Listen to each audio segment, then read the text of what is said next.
So imagine this, you've saved for years, you've scrapped every penny you can find for a deposit, you've researched the market for that perfect property investment, you've probably even spent time and money in renovations only to live to regret it. Now, not just a little, you're actually selling your property at a loss. Sounds shocking, right? In this video, I'm gonna break down the most common landlord regrets. And I'm also gonna share some stories and what landlords could have done differently to avoid these. Make sure you stay to the end, because I'm gonna share one which has 80% of landlords regretting their decision. Whether you're looking to buy a property investment or you're looking to sell one, this video is a must watch.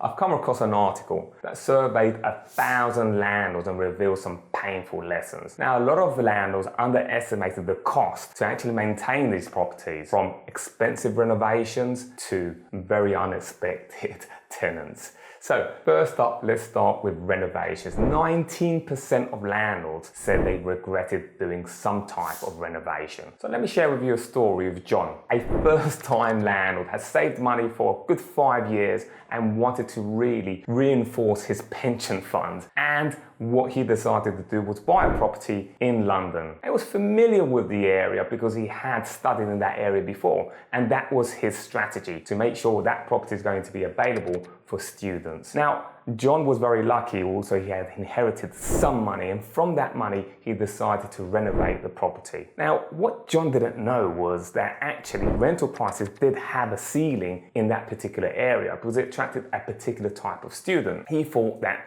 if he put in the best condition and the best materials in the property, he was going to be able to achieve above market price. Unfortunately for John, that didn't happen. The area John targeted and the target audience he had in mind for the tenants were really just not a match for the type of money he invested in terms of material quality, but also the furniture he put in place. It will take John many years to actually make a return to justify the amount of money he put in that renovation. Now, had he targeted a better area, perhaps even international students who are typically the target audience who would pay the most amount of money, then probably it would have made sense. So the lesson here is you can paint a property in gold, but does that mean you're going to get your money back? Not necessarily. You need to understand who your target audience is. But most importantly, be able to diversify if that target audience dries up.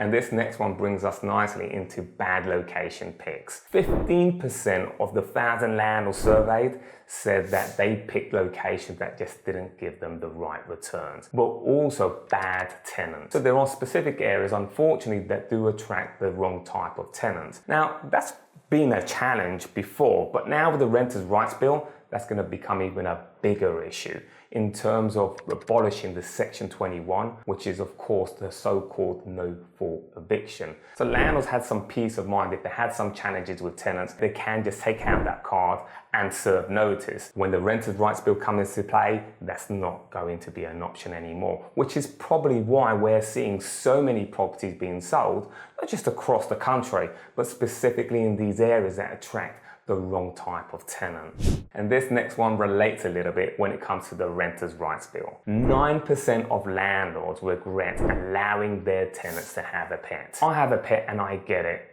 Pets are very comforting, and I believe that tenants should be allowed to have pets if they request it and they're reasonable and they look after the property. But what is the challenge with pets with a lot of landlords? Well, it's the condition of the property when the tenants leave, and this can be odors and it can be damages as well. One of the biggest challenges I see with this is carpets, and whether that's cats or dogs or whatever that may be. Now, currently with the law, you can decline a tenant requesting a pet. In fact, you can put it on the tenancy agreement, no pets allowed. However, coming into the Renters' Rights Bill, well, you cannot reasonably decline for your tenant having a pet. The biggest issue, even more, is going to be that the government isn't reinforcing that the tenants have to have an insurance. That can change at some point. The Renters' Rights Bill is still going through Parliament, but I wouldn't hold my breath. If you're finding this video helpful, smash that like button. It really motivates me in pushing more of these videos out there. And what I'm going to share with you right now could be one of the biggest challenges for landlords in terms of financial costs, and that is missed energy update. 14% of landlords ignored energy efficiency updates only to regret it big time. Let's break this down. EPC, Energy Performance Certificates. What are they? It's the way that someone evaluates and scores the efficiency of your property in terms of energy. Currently, you must have a Rate E Energy Performance Certificate if you're renting your property. The government now pushing through a policy whereby that's going to be changed from E, wait for it, to C. Under the proposals, all new tenancies will require an EPC rating of C by 2028, with all existing rental properties needing to achieve this standard by 2030. This is significant, as over half of approximately 5 million private rented sector properties currently fall below this proposed C rating, according to Angus Stewart, founder and CEO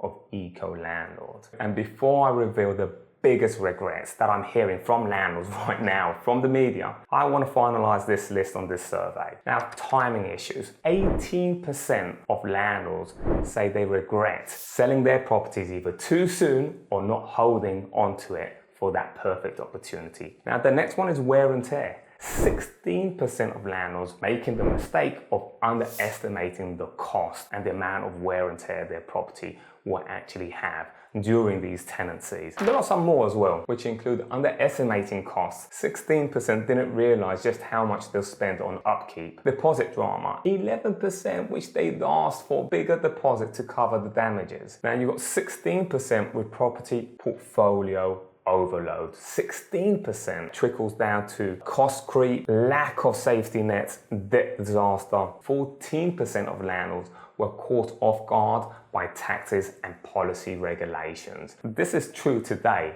with regards to the Renters' Rights Bill and tax changes. Section 24, which is landlords not being able to offset their mortgage interest as an expense. So landlords pretty much are now being taxed on turnover, so the rent they collect, instead of profit. And with the mortgage rates going through the roof, that combination has been deadly for a lot of landlords. And here's the twist. 80% of landlords who voted Labour now regret it. Why? The new stamp duty hikes for second homes and property investment. This caught a lot of landlords off guard and they feel betrayed. In fact, over 60% of landlords say they are unhappy with housing policies. Quite simply, landlords feel they're being lumped with rogue landlords even if they're responsible property owners themselves. One landlord saying there is just simply no incentive to stay in the game, and others admitting we'll continue to buy, but what and how we buy will change drastically. The signal is clear. Politics and policies matter when it comes to property, so make sure you stay tuned because that can change rapidly. And if you're a landlord watching this and you want to find out the number one mistake you should avoid right now, make sure you watch my next video or be on the description also.